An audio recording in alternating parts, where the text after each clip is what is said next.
ভাই আপনার হায়াতটাকে মূল্যায়ন করেন। আজকেই তওবা করে ফিরে আসেন, 5 ওয়াক্ত নামাজি হয়ে যান, সময় অপচয় বন্ধ করেন, যৌবনকালটাকে কাজে লাগান, সিরিয়াস হন, জীবনটার ব্যাপারে সিরিয়াস হন। জীবনটা কিন্তু হেলায় খেলার বিষয় না। একবার চলে গেলে, একবার মৌত হয়ে গেলে কান্নাকাটি কোটি কোটি বছর করলে আল্লাহ পাক আর দ্বিতীয়বার পৃথিবীতে ফিরাই দিবে না, দিবে? তো কি কারণে আমরা আমাদের সময়টাকে হেলায় নষ্ট করছি? আর সুযোগ আছে? কোনো সুযোগ নেই। যেই কাজের পরকালীন কোনো ফায়দা নাই সেই কাজে আমি নাই। সোজা কথা বোঝেন? যেই কাজে পরকালের কোনো ফায়দা নাই সেখানে আমি নাই, এরকম আকীদা লাগবে। ইলম অর্জন করবেন কেন? পরকালের ফায়দা আছে তাই। নামাজ কেন পড়বেন? পরকালে ফায়দা আছে তাই। প্রেমের সম্পর্ক করব না কেন? পরকালে ফায়দা নাই তাই। এই মিউজিক শুনবো না কেন?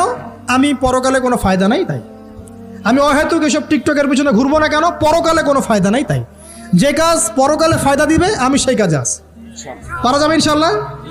আল্লাহ তৌফিক দান করুন।